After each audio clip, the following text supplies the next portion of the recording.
Welcome to Xylem teaching exams. ഞാൻ ലിയാജിതിൻ. അങ്ങനെ കേട്ടറ്റ് എക്സാമിൻ്റെ പ്രിപ്പറേഷൻസിൻ്റെ നമ്മളെപ്പോഴും പറയുന്നത് പോലെ തന്നെ ഒരു ഫൈനൽ ടച്ചിലോട്ട് നമ്മൾ കടന്നിരിക്കുകയാണ്.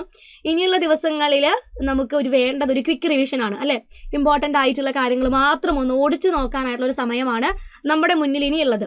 അപ്പോൾ ആ ദിവസങ്ങൾ എന്ത് ചെയ്യുക, ഏറ്റവും എഫക്റ്റീവ് ആയിട്ടുള്ള രീതിയിൽ നിങ്ങൾ യൂട്ടിലൈസ് ചെയ്യുക. ഇനി ഇപ്പോൾ നിങ്ങൾ എന്ത് ചെയ്യരുത്, സിലബസ് നോക്കി എല്ലാം ഞാൻ A to Z കാര്യങ്ങൾ പഠിക്കാം എന്നുള്ള രീതിയിൽ നോക്കരുത്. ഇമ്പോർട്ടൻ്റ് ആയിട്ട് വരുന്ന കാര്യങ്ങൾ ഉറപ്പായിട്ടും നിങ്ങൾ പഠിക്കേണ്ട, അല്ലെങ്കിൽ ബേസിക് ആയിട്ട് വരുന്ന ചില കാര്യങ്ങളുണ്ട്.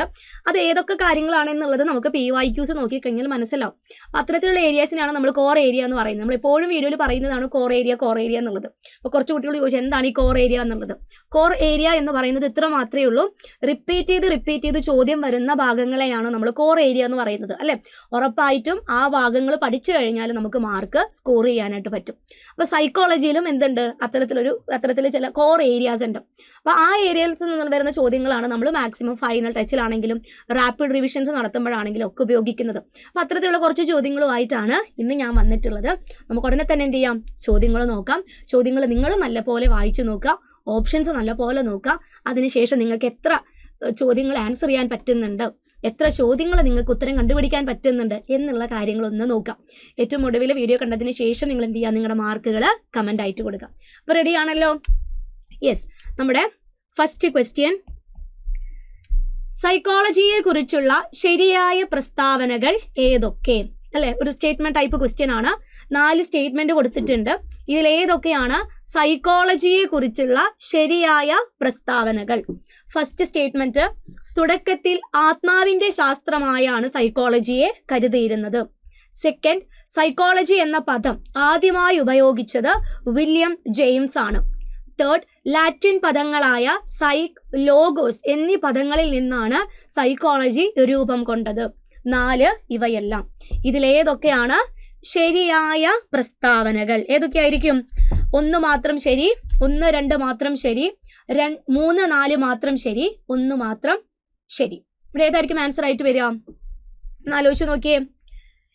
ഇവിടെ എയും ഡിയും ഒരേ കാര്യങ്ങളാണ് കൊടുത്തിട്ടുള്ളത് അല്ലേ. 1 മാത്രം ശരി. അപ്പോൾ നിങ്ങൾ എന്ത് ചെയ്യണ്ട, ഓപ്ഷൻ ഡി നിങ്ങൾ കൺസിഡർ ചെയ്യണ്ട. എയും ബിയും സിയും മാത്രം കൺസിഡർ ചെയ്തൊന്ന് ആൻസർ പറയാൻ നോക്കിയേ. സൈക്കോളജിയെ കുറിച്ചുള്ള ശരിയായ പ്രസ്താവനകൾ. ഇതിൽ ആദ്യത്തെ സ്റ്റേറ്റ്മെന്റ് എന്താണ്? തുടക്കത്തിൽ ആത്മാവിന്റെ ശാസ്ത്രമായാണ് സൈക്കോളജിയെ കരുതിയിരുന്നത് അല്ലേ. നമുക്കറിയാം സൈക്കോളജി എവല്യൂഷൻ ചെയ്ത് കഴിഞ്ഞാൽ ആദ്യത്തെ ഒരു ഫേസിൽ നമ്മൾ കാണുന്നത് സൈക്കോളജി എന്ന് പറയുന്നത് ആത്മാവിനെ കുറിച്ച് പഠിക്കുന്ന ഒരു ശാസ്ത്രശാഖയാണ് എന്നുള്ള രീതിയിലായിരുന്നു ആളുകൾ നോക്കി കണ്ടിട്ടുണ്ടായിരുന്നത്. അപ്പോൾ ആ ഒരു കാഴ്ചപ്പാടിനെ സപ്പോർട്ട് ചെയ്തിട്ടുള്ള ആളുകളാണ് നമ്മുടെ പ്ലാറ്റോയും അരിസ്റ്റോട്ടിലും സോക്രട്ടീസും ഒക്കെ. അപ്പോൾ അതെന്താണ്, ശരിയായിട്ടുള്ള സ്റ്റേറ്റ്മെന്റ് ആണ്. ഇനി രണ്ടാമത്തെ എന്താണ്? സൈക്കോളജി എന്ന് പറയുന്ന ഒരു പദം ആദ്യമായി ഉപയോഗിച്ചത് വില്യം ജെയിംസ് ആണ്. ശരിയാണോ ആ സ്റ്റേറ്റ്മെന്റ്? സൈക്കോളജി എന്ന് പറയുന്ന ഒരു വേർഡ് ആദ്യമായിട്ട് ഉപയോഗിക്കുന്നത് ആരാണ്? വില്യം ജെയിംസ് അല്ല, മറിച്ച് റുഡോൾഫ് ഗോക്കലാണ്. റുഡോൾഫ് ഗോക്കലാണ് എന്ത് ചെയ്തിട്ടുള്ളത്? സൈക്കോളജി എന്ന് പറയുന്ന ഒരു പദം ആദ്യമായിട്ട് ഉപയോഗിച്ചിട്ടുള്ളത് കേട്ടോ. അപ്പം അത് തെറ്റായിട്ടുള്ള സ്റ്റേറ്റ്മെന്റ് ആണ്. ഇനി 3, ലാറ്റിൻ പദങ്ങളായ സൈക്ക്, ലോഗോസ് എന്നീ പദങ്ങളിൽ നിന്നാണ് സൈക്കോളജി രൂപം കൊണ്ടിട്ടുള്ളത് അല്ലെ. സൈക്ക് പ്ലസ് ലോഗോസ് എന്ന് പറയുന്ന പദങ്ങളിൽ നിന്നാണ് സൈക്കോളജി വന്നിട്ടുള്ളത്, കറക്റ്റ് ആണ്. പക്ഷേ അത് ലാറ്റിൻ വേർഡ്സ് അല്ല, മറിച്ച് എന്താണ്, ഗ്രീക്ക് വേർഡ്സ് ആണ് അല്ലെ. അപ്പോൾ മൂന്നാമത്തെ സ്റ്റേറ്റ്മെന്റും എന്താണ്, തെറ്റാണ്. ലാറ്റിൻ അല്ല, ഗ്രീക്ക് പദങ്ങളായിട്ടുള്ള സൈക്ക് പ്ലസ് ലോഗോസ് എന്ന് പറയുന്ന 2 വാക്കുകളിൽ നിന്നുമാണ് സൈക്കോളജി രൂപം കൊണ്ടിട്ടുള്ളത്. അപ്പോൾ നാലാമത്തെ ഇവയെല്ലാം ശരിയാണെന്നുള്ള ഒരു സ്റ്റേറ്റ്മെന്റിന് എന്തില്ല, അവിടെ പ്രാധാന്യം വരുന്നില്ല. അപ്പോൾ തന്നിട്ടുള്ളതിൽ എന്താണ്, ഒന്നാമത്തെ സ്റ്റേറ്റ്മെന്റ് മാത്രമാണ് ശരിയായിട്ട് വരുന്നത്. 1 മാത്രം ശരി. സെക്കൻഡ് ക്വസ്റ്റ്യൻ, വിദ്യാഭ്യാസ മനഃശാസ്ത്രം ബോധന പഠനങ്ങളെ കൈകാര്യം ചെയ്യുന്ന മനഃശാസ്ത്ര ശാഖയാണ് എന്ന് അഭിപ്രായപ്പെട്ടത് ആര്? ഒരാളുടെ സ്റ്റേറ്റ്മെന്റ് ആണ്. ആരാണ് ആ സ്റ്റേറ്റ്മെന്റ് തന്നിട്ടുള്ളത്? വിദ്യാഭ്യാസ മനഃശാസ്ത്രം, എഡ്യൂക്കേഷണൽ സൈക്കോളജി എന്ന് പറയുന്നത് ബോധന പഠനങ്ങളെ കൈകാര്യം ചെയ്യുന്ന മനഃശാസ്ത്ര ശാഖയാണ്. ക്രോ, പീൽ, സ്കിന്നർ, കോഫ്ക. ആരായിരിക്കും ഈ ഒരു സ്റ്റേറ്റ്മെന്റ് തന്നിട്ടുള്ളത്? വിദ്യാഭ്യാസ മനഃശാസ്ത്രം ബോധന പഠനങ്ങളെ കൈകാര്യം ചെയ്യുന്ന മനഃശാസ്ത്ര ശാഖയാണ്. ഇതാരുടെ സ്റ്റേറ്റ്മെന്റ് ആയിരിക്കും? ക്രോ ആണോ, പീൽ ആണോ, സ്കിന്നർ ആണോ, കോഫ്കയാണോ? ആരാണ്? അറിയാനൊരു ഇച്ചിരി ബുദ്ധിമുട്ടുണ്ടായിരിക്കും. കാരണം നമുക്ക് ഇങ്ങനത്തെ സ്റ്റേറ്റ്മെന്റ് വരുമ്പോൾ നമുക്കൊരു ഡൗട്ടാണ് ഇത് ആരുടെ ആയിരിക്കും എന്നുള്ളത്. പക്ഷേ ഈ കൊടുത്തിട്ടുള്ള സ്റ്റേറ്റ്മെന്റ് നമുക്ക് സ്ഥിരമായിട്ട് കേട്ടിട്ട് എക്സാമിന് ചോദിക്കുന്ന ഒരു കാര്യമാണ് കേട്ടോ. അപ്പം അറ്റ്ലീസ്റ്റ് എന്ത് ചെയ്യാം, ഈ ഒരു ഡെഫിനിഷൻ എങ്കിലും എന്ത് ചെയ്യുക, ഒന്ന് പഠിച്ചിരിക്കാം. വിദ്യാഭ്യാസ മനഃശാസ്ത്രത്തെ ബോധന പഠനങ്ങളെ കൈകാര്യം ചെയ്യുന്ന മനഃശാസ്ത്ര ശാഖയായിട്ട് വിവരിച്ചിട്ടുള്ളത് ആരാണ്? സ്കിന്നറാണ്. സ്കിന്നർ. ഇനി തേർഡ് ക്വസ്റ്റ്യൻ, വിദ്യാഭ്യാസ മനഃശാസ്ത്രം ഏതെല്ലാം മേഖലകളെ ഉൾക്കൊള്ളുന്നു? എഡ്യൂക്കേഷണൽ സൈക്കോളജി എന്ന് പറയുമ്പോൾ അവിടെ ഏതൊക്കെ മേഖലകളെയാണ് ഉൾക്കൊള്ളുന്നത്? പഠിതാവ്, പഠന പ്രക്രിയ, പഠന സന്ദർഭം, ബി പഠിതാവ്, അധ്യാപകർ, ശിക്ഷാ നടപടികൾ, സി അധ്യാപകർ, വിദ്യാലയം, പെരുമാറ്റം, ഡി പാഠപുസ്തകം, പഠന രീതികൾ, അധ്യാപന നൈപുണ്യങ്ങൾ. ഇതിലേതൊക്കെ കാര്യങ്ങളാണ് നമ്മൾ എഡ്യൂക്കേഷണൽ സൈക്കോളജിയുടെ ഭാഗമായിട്ട് ഉൾപ്പെടുത്തിയിട്ടുള്ളത്? നമ്മൾ പഠിക്കുന്നത് എഡ്യൂക്കേഷണൽ സൈക്കോളജിയാണ്, അറിയാലോ. നമ്മൾ പഠിക്കുന്ന എഡ്യൂക്കേഷണൽ സൈക്കോളജിയാണ്, അപ്ലൈഡ് സൈക്കോളജിയാണത്, അല്ലേ? വിദ്യാഭ്യാസ മനഃശാസ്ത്രം എന്ന് പറയുന്നത് എന്താണ്?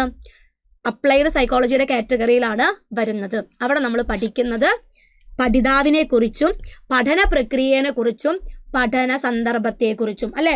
ലേണിംഗ് സിറ്റുവേഷൻസിനെ കുറിച്ച് നമ്മൾ പഠിച്ചിട്ടുണ്ട്. നമുക്കറിയാം, ലേണിംഗ് സിറ്റുവേഷൻ ഫേവറബിൾ ആയി കഴിഞ്ഞാലാണ് അവിടെ എന്ത് നടക്കുള്ളൂ? ഫലപ്രദമായിട്ടുള്ള പഠനം നടക്കുള്ളൂ. അപ്പം എങ്ങനെ പഠന സന്ദർഭം പഠനത്തിന് അനുകൂലമാക്കി എടുക്കണം എന്നുള്ള കാര്യം നമ്മൾ പഠിക്കും. ഇനി എങ്ങനെയാണ് പഠന പ്രക്രിയ മുന്നോട്ട് കൊണ്ടുപോവേണ്ടത്? എഫക്റ്റീവായിട്ടുള്ള ഫലപ്രദമായിട്ടുള്ള പഠനം നടക്കണമെങ്കിൽ അത് ഏത് രീതിയിൽ നമ്മൾ ഹാൻഡിൽ ചെയ്യണം? പിന്നെ ലേണറിനെ കുറിച്ചും എന്ത് ചെയ്യണം? ഇമ്പോർട്ടൻ്റ് ആയിട്ട് പഠിക്കണം, അല്ലെ? പഠന പ്രക്രിയയിൽ കേന്ദ്രസ്ഥാനം എന്ന് പറയുന്നത് പഠിതാവിനാണ്. അപ്പോൾ പഠിതാവിൻ്റെ മനഃശാസ്ത്രത്തെക്കുറിച്ചും ഏതൊക്കെ രീതിയിൽ പോയി കഴിഞ്ഞാൽ അല്ലെങ്കിൽ ഏതൊക്കെ രീതികൾ കൊണ്ടുവന്നു കഴിഞ്ഞാൽ കുട്ടികൾക്ക് നല്ലപോലെ പഠിക്കാൻ പറ്റും, ഈ വക കാര്യങ്ങളൊക്കെ നമ്മളിവിടെ പഠിക്കുന്നുണ്ട്, വിദ്യാഭ്യാസ മനഃശാസ്ത്രത്തിൽ പഠിക്കുന്നുണ്ട്. ഓക്കെ, നാലാമത്തെ ക്വസ്റ്റ്യൻ, നിരീക്ഷണ രീതിയെക്കുറിച്ചുള്ള തെറ്റായ പ്രസ്താവനകൾ ഏതെല്ലാം? വിദ്യാഭ്യാസ മനഃശാസ്ത്രത്തിൽ കുട്ടികളെ കുറിച്ച് പഠിക്കാനായിട്ട് നമുക്ക് പലതരത്തിലുള്ള രീതികൾ ഉപയോഗിക്കാം, തന്ത്രങ്ങൾ ഉപയോഗിക്കാം, അതേപോലെ തന്നെ ചില ഉപകരണങ്ങളും ഉപയോഗിക്കാം. അപ്പോൾ അതിൽ കുട്ടികളെ കുറിച്ച് പഠിക്കാനായിട്ടുള്ള ഒരു രീതിയാണ് ഏത്? ഒബ്സർവേഷൻ മെത്തേഡ്, നിരീക്ഷണ രീതി. അപ്പോൾ ആ രീതിയുമായി ബന്ധപ്പെട്ട് വരുന്ന തെറ്റായ പ്രസ്താവനകളാണ് കണ്ടുപിടിക്കേണ്ടത് കേട്ടോ. തെറ്റായ പ്രസ്താവനകൾ 4 സ്റ്റേറ്റ്മെന്റ് ഉണ്ട്. ഒന്നാമത്തേത്, സ്വാഭാവിക സാഹചര്യത്തിൽ വ്യക്തിയുടെ വ്യവഹാരത്തെ മറ്റു വ്യക്തികൾ പരിശോധിച്ചറിയുന്നു. 2, നിരീക്ഷണ രീതി വസ്തുനിഷ്ഠമാണ്. 3, ഒരു വ്യക്തിയെക്കുറിച്ച് അറിയാൻ ഉപയോഗിക്കുന്ന ഏറ്റവും നല്ല രീതി. 4, നിരീക്ഷണ രീതി പലതരത്തിലുണ്ട്. ഇതിലേതൊക്കെയാണ് തെറ്റായ പ്രസ്താവനകൾ? ഏതൊക്കെയായിരിക്കും ഇതിൽ തെറ്റായ പ്രസ്താവനയായിട്ട് വരുന്നത്? 4 സ്റ്റേറ്റ്മെന്റ് നല്ലപോലെ നോക്കാം. 4 സ്റ്റേറ്റ്മെന്റ് നല്ലപോലെ നോക്കിയിട്ട് ഇതിലേതൊക്കെയാണ് തെറ്റായ പ്രസ്താവന? ഒന്നാമത്തെ സ്റ്റേറ്റ്മെന്റ് നോക്കിയേ, സ്വാഭാവിക സാഹചര്യത്തിൽ വ്യക്തിയുടെ വ്യവഹാരത്തെ മറ്റു വ്യക്തികൾ പരിശോധിച്ചറിയുന്നു, അല്ലെ? വ്യവഹാരവാദ സമീപനവുമായി ബന്ധപ്പെട്ട് വരുന്ന ഒരു രീതിയാണ് നിരീക്ഷണ രീതി. അതായത് നിരീക്ഷണ രീതി ഉപയോഗിച്ച് നമുക്ക് അറിയാൻ പറ്റുന്നത് എന്താണ്? ഒരു വ്യക്തിയുടെ ഓവേർട്ട് ബിഹേവിയർ ആണ്, അല്ലെ? ഓവേർട്ട് ബിഹേവിയറിനെ കുറിച്ചാണ് നമുക്ക് നിരീക്ഷണ രീതി ഉപയോഗിച്ച് അറിയാൻ പറ്റുന്നത്. ഓവേർട്ട് ബിഹേവിയർ എന്ന് പറഞ്ഞു കഴിഞ്ഞാൽ ഒരു വ്യക്തി പുറമത്തേക്ക് കാണിക്കുന്ന ചില പെരുമാറ്റങ്ങളുണ്ട്, അല്ലെ? അതാണ് ഓവേർട്ട് ബിഹേവിയർ. അത് സ്വാഭാവിക സാഹചര്യത്തിന് മനസ്സിലാക്കുന്നത് നിരീക്ഷണ രീതിയുമായി ബന്ധപ്പെട്ട് വരുന്ന ശരിയായ പ്രസ്താവനയാണ്. ഇത് ശരിയാണ്, അല്ലെ? രണ്ടാമത്തേത്, നിരീക്ഷണ രീതി വസ്തുനിഷ്ഠമാണ്. ഞാൻ എൻ്റെ ക്ലാസ്സിൽ പഠിക്കുന്ന ഒരു കുട്ടീനെ ഞാൻ എന്ത് ചെയ്യുന്നു? നിരീക്ഷിക്കുന്നു. ആ കുട്ടി ബാക്കിയുള്ള കൂട്ടുകാരുമായിട്ട് എങ്ങനെയൊക്കെ ഇടപെടുന്നുണ്ട്, അധ്യാപകരുമായിട്ട് എങ്ങനെ ഇടപെടുന്നുണ്ട്, അവൻ എങ്ങനെയൊക്കെ പഠിക്കുന്നുണ്ട് എന്നുള്ള രീതിയിൽ ഞാൻ ആ കുട്ടീനെ നിരീക്ഷിക്കുമ്പോൾ സ്വാഭാവികമായിട്ടും അവിടെ എന്ത് കയറി വരാം? എൻ്റെ വ്യക്തി താല്പര്യങ്ങൾ കയറി വരാം, അല്ലേ? എനിക്ക് നല്ല ഇഷ്ടമുള്ളൊരു കുട്ടിയാണ്, എനിക്ക് ഏറ്റവും ഇഷ്ടമുള്ള ഒരു സ്റ്റുഡൻ്റാണ് ആ കുട്ടി എന്നുണ്ടെങ്കിൽ എൻ്റെ താല്പര്യങ്ങൾ അവിടെ കയറി വരും. അപ്പോൾ അതുകൊണ്ട് തന്നെ നമുക്ക് നിരീക്ഷണ രീതി ഒരിക്കലും എന്ത് ചെയ്യാൻ പറ്റില്ല? വസ്തുനിഷ്ഠമാണെന്നുള്ള രീതിയിൽ പറയാൻ പറ്റില്ല. അതിൽ സബ്ജക്റ്റിവിറ്റി കയറി വരാനുള്ള സാധ്യതയുണ്ട്. അപ്പോൾ ഇതെന്താണ്? തെറ്റായിട്ടുള്ള സ്റ്റേറ്റ്മെൻ്റ് ആണ്. ഒരു വ്യക്തിയെക്കുറിച്ച് അറിയാൻ ഉപയോഗിക്കുന്ന ഏറ്റവും നല്ല രീതി അത് നമുക്ക് നിരീക്ഷണ രീതിയായിട്ട് പറയാൻ പറ്റില്ല. ഒരു വ്യക്തിയെക്കുറിച്ച് അറിയാനായിട്ടുള്ള വസ്തുനിഷ്ഠമായിട്ടുള്ള വേറെയും രീതികളുണ്ട്. അപ്പോൾ ഇതിൽ നമുക്കറിയാം, നിരീക്ഷണ രീതി എന്ന് പറയുമ്പോൾ ഒരു കുട്ടിയുടെ എല്ലാ കാര്യങ്ങളെക്കുറിച്ചും അറിയാൻ പറ്റില്ല. പുറമേ നിന്നുള്ള പെരുമാറ്റങ്ങളെക്കുറിച്ച് മാത്രമേ അറിയാൻ പറ്റുള്ളൂ. അയാൾ ഉള്ളിൽ വേറെ എന്തൊക്കെയോ കാര്യങ്ങൾ കിടപ്പുണ്ട്, ആ കാര്യങ്ങളെക്കുറിച്ച് നമുക്ക് അറിയാൻ പറ്റില്ല. അപ്പം അതുകൊണ്ട് ഇത് ഏറ്റവും നല്ലൊരു രീതിയാണ് എന്നുള്ള രീതിയിൽ പറയാൻ പറ്റില്ല. ഇനി നിരീക്ഷണ രീതി എന്തുണ്ട്, പലതരത്തിലുണ്ട് അല്ലേ. ഒബ്സർവേഷൻ മെത്തേഡ്, ഇപ്പോൾ കൺട്രോൾഡ് ഒബ്സർവേഷൻ വരുന്നുണ്ട്, participatory observation, non participant observation, അങ്ങനെ പലതരത്തിൽ നമുക്ക് നിരീക്ഷിക്കാനായിട്ട് പറ്റും. അത് ശരിയാണ്. അപ്പോൾ തന്നിട്ടുള്ളതിൽ രണ്ടാമത്തെ സ്റ്റേറ്റ്മെൻറ്റും മൂന്നാമത്തെ സ്റ്റേറ്റ്മെൻറ്റുമാണ് തെറ്റായിട്ട് വരുന്നത്. സോ നമ്മുടെ ആൻസർ എന്ന് പറയുന്നത് ഓപ്ഷൻ സി ആണ്.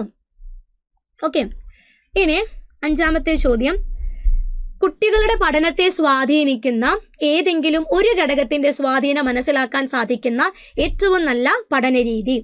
കുട്ടികളുടെ പഠനത്തെ സ്വാധീനിക്കുന്ന ഏതെങ്കിലും ഒരു ഘടകത്തിന്റെ സ്വാധീനം മനസ്സിലാക്കാൻ ഇതിൽ ഏത് രീതി ഉപയോഗിക്കുന്നതാണ് നല്ലത്? നിരീക്ഷണ രീതി, പരീക്ഷണ രീതി, ചികിത്സാ രീതി, ആത്മപരിശോധനാ രീതി. ഏതാണ് ഏറ്റവും നല്ല രീതി? പഠനത്തെ സ്വാധീനിക്കുന്ന കുറേയധികം ഘടകങ്ങളുണ്ട് അല്ലേ. അപ്പോൾ നമ്മുടെ തന്നെ പഠനത്തെ സ്വാധീനിക്കുന്ന എന്തോരം ഘടകങ്ങളുണ്ട്. നമുക്കുള്ള സമയം, അതേപോലെ തന്നെ നമ്മുടെ കയ്യിലുള്ള പഠന സ്ട്രാറ്റജികൾ അല്ലേ, അതല്ലെങ്കിൽ പഠന വസ്തുതകൾ, പഠിക്കാനായിട്ട് നമ്മൾ ഉപയോഗിക്കുന്ന മെറ്റീരിയലുകൾ, അതേപോലെ നമ്മൾ പഠിക്കുന്ന രീതി, നമ്മുടെ വീട്ടിലെ അന്തരീക്ഷം, അതേപോലെ തന്നെ നമ്മുടെ ആരോഗ്യം, നമ്മുടെ മെച്ചുറേഷൻ ലെവൽ, ഇങ്ങനെ ഒരുപാട് കാര്യങ്ങൾ എന്ത് ചെയ്യുന്നുണ്ട്, നമ്മുടെ പഠനത്തിനെ സ്വാധീനിക്കുന്നുണ്ട്.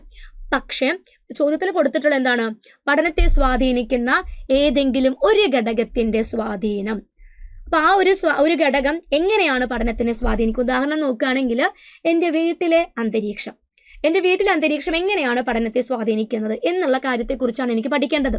അപ്പം അങ്ങനെ ഒരു സിറ്റുവേഷനിൽ നമ്മൾ ഉപയോഗിക്കാൻ പറ്റിയുള്ള ഏറ്റവും നല്ലൊരു രീതി എന്ന് പറയുന്നത് പരീക്ഷണ രീതിയാണ്, എക്സ്പെരിമെൻ്റൽ മെത്തേഡ്. എക്സ്പെരിമെൻ്റൽ മെത്തേഡിൽ നമ്മൾ പ്രധാനമായിട്ടും ആശ്രിത ചരവും സ്വതന്ത്ര ചരവും തമ്മിലുള്ള ബന്ധം എങ്ങനെയാണ് പോകുന്നത്, ഓക്കെ, രണ്ട് വേരിയബിൾ തമ്മിലുള്ള കണക്ഷനെ പറ്റിയിട്ടാണ് പഠിക്കുന്നത് കേട്ടോ. അപ്പോൾ പഠനത്തെ സ്വാധീനിക്കുന്ന വേറെ കുറേ ഘടകങ്ങളുണ്ടെന്ന് നമ്മൾ പറഞ്ഞു. പക്ഷെ ആ ഘടകങ്ങളൊക്കെ നമ്മൾ എന്ത് ചെയ്തിരിക്കുകയാണ്? നിയന്ത്രിച്ച് വെച്ചിരിക്കുകയാണ്. കൺട്രോൾഡ് വേരിയബിൾസ് എന്നാണ് ബാക്കി ഘടകങ്ങളെ കുറിച്ച് പറയുന്നത്. ആകെ കൂടെ പഠിക്കുന്നത് നമ്മുടെ ഫാമിലി അറ്റ്മോസ്ഫിയറും അതേപോലെ തന്നെ നമ്മുടെ ലേണിംഗ് പ്രോഗ്രസ്സും അതേപോലെ തന്നെ നമ്മുടെ വീട്ടിലെ അവസ്ഥയും. അപ്പോൾ ഇവിടെ നമ്മുടെ ഫാമിലിയിൽ നല്ല സപ്പോർട്ടീവാണ്, നമുക്ക് പോസിറ്റീവായിട്ടുള്ള എല്ലാ കാര്യങ്ങളും കിട്ടുന്നുണ്ടെങ്കിൽ അവിടെ നമുക്ക് എന്ത് ചെയ്യാൻ പറ്റും? നല്ലപോലെ ലേൺ ചെയ്യാനായിട്ട് പറ്റും അല്ലെ, എഫക്റ്റീവ് ലേണിംഗ് നടക്കും. അതേസമയം നമ്മുടെ വീട്ടിൽ കുറേ പ്രശ്നങ്ങളുണ്ട്, ഒട്ടും പഠിക്കാനായിട്ട് സമയം കിട്ടുന്നില്ല, സപ്പോർട്ടില്ല എന്നൊക്കെ ആണെങ്കിൽ നമ്മുടെ ലേണിംഗ് എങ്ങനെയാണ്? താഴോട്ടാണ് വരിക അല്ലേ. അപ്പോൾ ഇവിടെ ഫാമിലി അറ്റ്മോസ്ഫിയർ എന്നുള്ളത് എന്താണ്? ഇൻഡിപെൻഡൻറ്റ് വേരിയബിൾ ആയിട്ടാണ് വരുന്നത്. അതിനെ ഡിപ്പെൻഡ് ചെയ്തുകൊണ്ടാണ് ആര് നിൽക്കുന്നത്? ലേണിംഗ് പ്രോഗ്രസ് വരുന്നത് കേട്ടോ. ആ ഒരു കാര്യം കൂടെ എന്ത് ചെയ്യുക? ഓർത്തിരിക്കുക. ഓക്കെ, സ്വതന്ത്ര ചരവും ആശ്രിത ചരവും. അടുത്ത ക്വസ്റ്റ്യൻ, താഴെ തന്നിട്ടുള്ളവയിൽ ശരിയായ ജോഡി ഏതെല്ലാം? താഴെ തന്നിട്ടുള്ളതിൽ ശരിയായ ജോഡി ഏതൊക്കെയാണ്? ആത്മപരിശോധനാ രീതി, വെളിയിലേക്ക് നോക്കുക. പരീക്ഷണ രീതി, ചോദക ചരവും പ്രതികരണ ചരവും തമ്മിലുള്ള ബന്ധം. 3, നിരീക്ഷണ രീതി, ഉള്ളിലേക്ക് നോക്കുക. 4, ചികിത്സാ രീതി, ഒരു വ്യക്തിയെക്കുറിച്ചുള്ള ആഴത്തിലുള്ള പഠനം.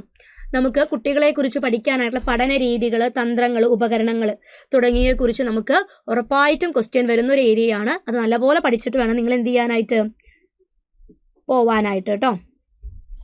ഓക്കെ, അപ്പോൾ ഇതിൽ ആത്മപരിശോധനാ രീതി എന്ന് പറയുന്നത് എന്താണ്? ആത്മപരിശോധനാ രീതി ഇൻട്രോസ്പെക്ഷൻ മെത്തേഡാണ് അല്ലേ. നമ്മുടെ വില്യം വൂണ്ട് കൊണ്ട് വന്നിട്ടുള്ള ഒരു രീതിയാണ് ഇൻട്രോസ്പെക്ഷൻ മെത്തേഡ്. നമ്മൾ തന്നെയാണ് എന്ത് ചെയ്യുന്നത്? നമ്മുടെ പെരുമാറ്റങ്ങളെ കുറിച്ച് വിശകലനം നടത്തുന്നത്. അത് വെളിയിലേക്ക് നോക്കലല്ല, മറിച്ച് എന്താണ്? ഉള്ളിലേക്ക് നോക്കലാണ്. ആത്മപരിശോധന രീതി എന്താണ്?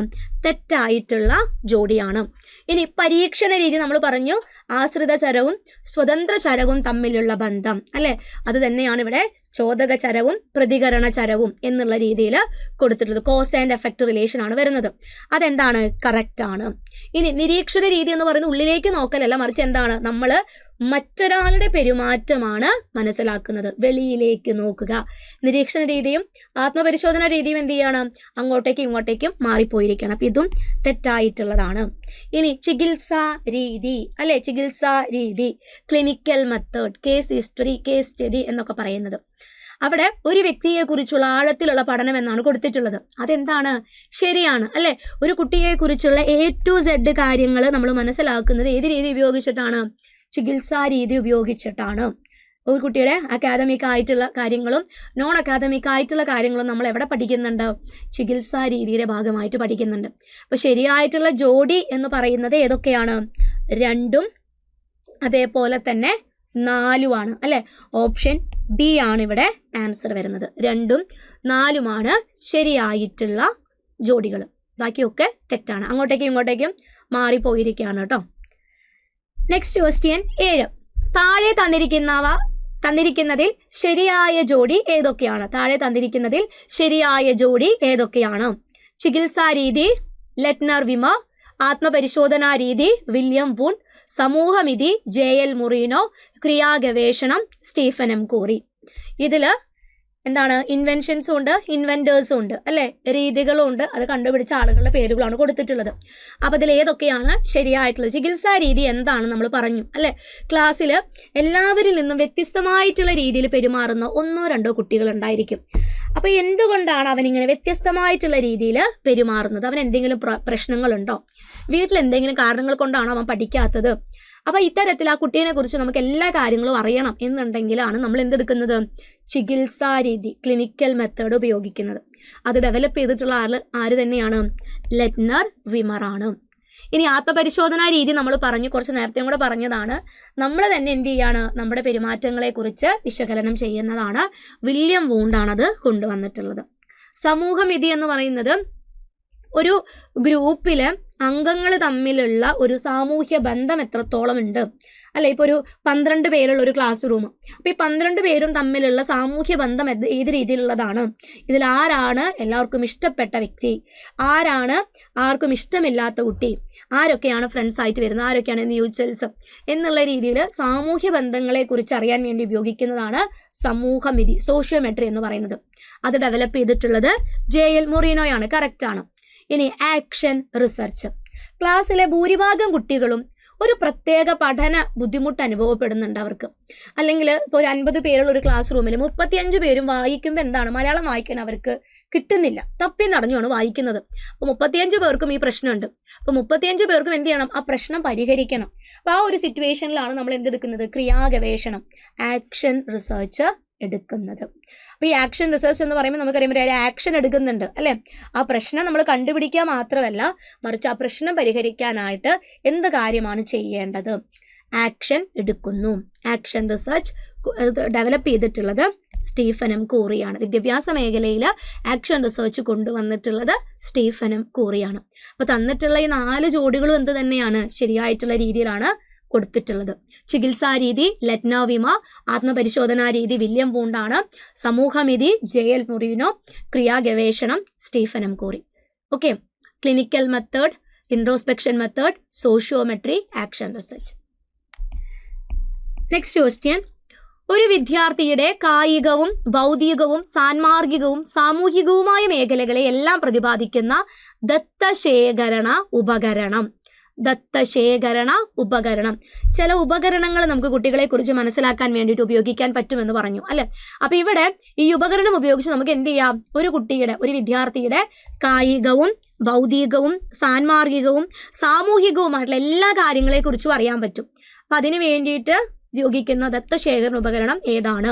ഉപാഖ്യാന രേഖ, നിരീക്ഷണം, റേറ്റിംഗ് സ്കെയിൽ, സഞ്ചിത രേഖ.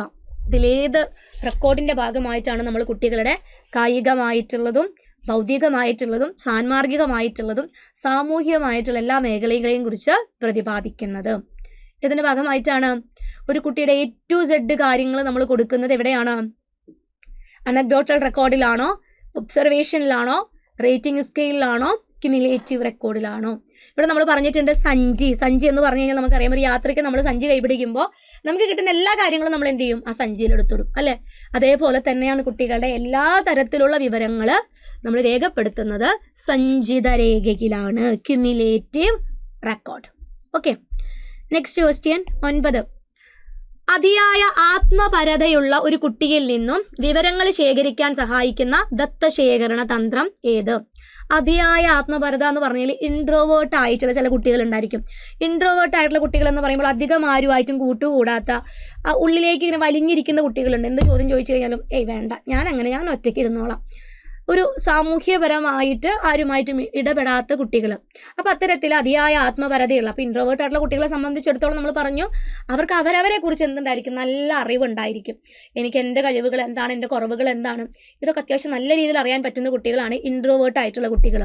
അപ്പോൾ ആ കുട്ടികളുടെ അടുത്ത് നമുക്ക് വിവരങ്ങൾ ശേഖരിക്കണമെങ്കിൽ ഇതിലേത് തന്ത്രം ഉപയോഗിക്കുന്നതാണ് നല്ലത്? വിക്ഷേപണ തന്ത്രങ്ങൾ, സമൂഹമിതി, അഭിമുഖം, പരിശോധന, ഏതാണ് ബെസ്റ്റായിട്ട് വരുന്നത്? ഇപ്പോൾ ഇൻട്രോവേർട്ട് ആയിട്ടുള്ള കുട്ടികളെ സംബന്ധിച്ചിടത്തോളം അവർ പുറത്തേക്ക് ഒന്നും എന്ത് ചെയ്യില്ല, എക്സ്പ്രസ് ചെയ്യില്ല. കൂടുതലും അവർ ഉള്ളിൽ ഇങ്ങനെ വെക്കുകയാണ് ചെയ്യുക. ഇപ്പോൾ വിഷമങ്ങളാണെങ്കിലും പ്രശ്നങ്ങളാണെങ്കിലും എല്ലാ കാര്യങ്ങളാണെങ്കിലും അവരെന്ത് ചെയ്യും, ഉള്ളിൽ വെക്കുന്ന തരക്കാരായിരിക്കും. അപ്പോൾ അത്തരത്തിലുള്ള കുട്ടികളെ കുറിച്ച് പഠിക്കാനാണ് നമ്മൾ എന്ത് ഉപയോഗിക്കുന്നത്? പ്രൊജക്റ്റീവ് ടെക്നിക്സ് അല്ലെങ്കിൽ വിക്ഷേപണ തന്ത്രങ്ങൾ ഉപയോഗിക്കുന്നത്. അബോധ മനസ്സിനെ കുറിച്ച് പഠിക്കുക. അബോധ മനസ്സെന്ന് പറയുമ്പോൾ നമ്മൾ ഉള്ളിൽ കിടക്കുന്ന കാര്യങ്ങളാണ്.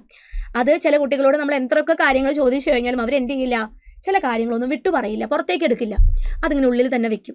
അപ്പം അങ്ങനെ ഉള്ളിൽ വെക്കുന്ന ആ കാര്യങ്ങളായിരിക്കും ചിലപ്പോൾ അവർക്ക് അതൊരു പ്രശ്നമായിട്ട് വരുന്നത്. അപ്പോൾ ആ പ്രശ്നം നീക്കാൻ വേണ്ടിയിട്ടാണ് നമ്മൾ എന്ത് ഉപയോഗിക്കുന്നത്? പ്രൊജക്റ്റീവ് ടെക്നിക്സ് ഉപയോഗിക്കുന്നത്. ഓക്കെ, നമ്മുടെ ലാസ്റ്റ് ക്വസ്റ്റ്യൻ, വ്യവഹാരവാദികൾ പ്രധാനമായും ഊന്നൽ നൽകുന്നത് ഇതിലേത് കാര്യത്തിനാണ്? ബിഹേവിയറിസ്റ്റുകാർ ഏറ്റവും കൂടുതൽ പ്രാധാന്യം നൽകുന്നത് ഇതിലെ ഏത് കോൺസെപ്റ്റിനാണ്? വ്യക്തിത്വ സവിശേഷതകൾക്ക്, ജനിതക ഘടകത്തിന്, പാരമ്പര്യ ഘടകത്തിന്, വ്യവഹാരത്തെ സ്വാധീനിക്കുന്ന സാമൂഹ്യ സാഹചര്യങ്ങൾക്ക്. വ്യവഹാരവാദം അല്ലെ, ബിഹേവിയറിസം. ബിഹേവിയറിസം എന്ന് പറയുമ്പോൾ തന്നെ അവർ ഏത് കാര്യത്തിനെ പറ്റിയിട്ടാണ് പറഞ്ഞിട്ടുള്ളത്? ഒരു SR കണക്ഷനെ പറ്റിയിട്ടാണ് അല്ലെ. ഒരു ചോദകം കിട്ടിയെങ്കിലേ അവിടെ എന്ത് വരുള്ളൂ? റെസ്പോൺസ് വരുള്ളൂ, പ്രതികരണം വരുള്ളൂ. അല്ലാതെ അവിടെ എന്ത് വരില്ല? പ്രതികരണങ്ങൾ ഉണ്ടാവില്ല. പ്രതികരണങ്ങൾ ഉണ്ടാവണമെങ്കിൽ അവിടെ എന്ത് വേണം? കൃത്യമായിട്ടുള്ള ചോദകങ്ങൾ. ഈ ചോദകങ്ങൾ എവിടുന്നാണ് വരുന്നത്? അവരുടെ പ്രകൃതിയുമായിട്ട് അവരിടപെടുമ്പോൾ ആ സാമൂഹ്യ സാഹചര്യങ്ങളുടെ അടിസ്ഥാനത്തിലാണ് പ്രതികരണങ്ങൾ രൂപപ്പെടുന്നത്. ഓരോരുത്തരുടെയും പെരുമാറ്റത്തെ സ്വാധീനിക്കുന്ന ഒരുപാട് കാര്യങ്ങൾ നമ്മുടെ ചുറ്റിലുമുണ്ട്. അതാണ് ചോദകങ്ങളായിട്ട് വരുന്നത്. അതിൻ്റെ അടിസ്ഥാനത്തിലാണ് പ്രതികരണങ്ങൾ രൂപപ്പെടുന്നത്. അപ്പോൾ ഇവിടെ വ്യവഹാരവാദികൾ ഊന്നൽ നൽകുന്ന കോൺസെപ്റ്റ് ഓപ്ഷൻ D ആണ്. വ്യവഹാരത്തെ സ്വാധീനിക്കുന്ന സാമൂഹ്യ സാഹചര്യങ്ങൾക്ക്. ഓക്കെ, അപ്പോൾ 10 ചോദ്യങ്ങളാണ് നമ്മൾ എന്ത് ചെയ്തത്, ഈ ഒരു വീഡിയോയിൽ കൂടെ ഡിസ്കസ് ചെയ്തത്. അത് നിങ്ങൾക്ക് കൃത്യമായ രീതിയിൽ മനസ്സിലായിട്ടുണ്ടാവുമെന്ന് വിചാരിക്കുന്നു. അതുമായിട്ട് റിലേറ്റ് ചെയ്ത് വരുന്ന ഫാക്ട്സും കൂടെ നമ്മൾ പറഞ്ഞിട്ടുണ്ട്. എന്താണ് ഇത് അത്രയും ഇമ്പോർട്ടൻ്റ് ആണ്. കാരണം കുട്ടികളെക്കുറിച്ച് അറിയാനായിട്ടുള്ള രീതികൾ, തന്ത്രങ്ങൾ, അതേപോലെ തന്നെ ഉപകരണങ്ങൾ, സൈക്കോളജിയിൽ വരുന്ന സമീപനങ്ങൾ, പഠനത്തെ എങ്ങനെയാണ് നിർവചിച്ചിട്ടുള്ളത്, ഇങ്ങനെയുള്ള കാര്യങ്ങളൊക്കെ ബേസ് ആയിട്ടുള്ള കാര്യങ്ങളാണ്. അത് ഉറപ്പായിട്ടും എന്ത് ചെയ്യുക, പഠിച്ചിട്ട് വേണം നിങ്ങൾ എക്സാമിന് പോകാനായിട്ട്. അപ്പോൾ വീഡിയോ കണ്ടതിന് ശേഷം എന്ത് ചെയ്യണം, എത്ര മാർക്ക് നിങ്ങൾക്ക് കിട്ടി എന്നുള്ള കാര്യം കൂടെ കമൻറ്റ് ചെയ്യുക. വരും വീഡിയോസിൽ നമുക്ക് സൈക്കോളജിയിലെ കോർ ഏരിയാസിനെ ബേസ് ചെയ്തുകൊണ്ടുള്ള ക്വസ്റ്റ്യൻസ് ഇനിയും ഒരുപാട് നമുക്ക് വർക്കൗട്ട് ചെയ്യണം. അപ്പോൾ നമുക്ക് അടുത്ത വീഡിയോയിൽ പുതിയ ചില ചോദ്യങ്ങളുമായിട്ട് വീണ്ടും കാണാം. താങ്ക്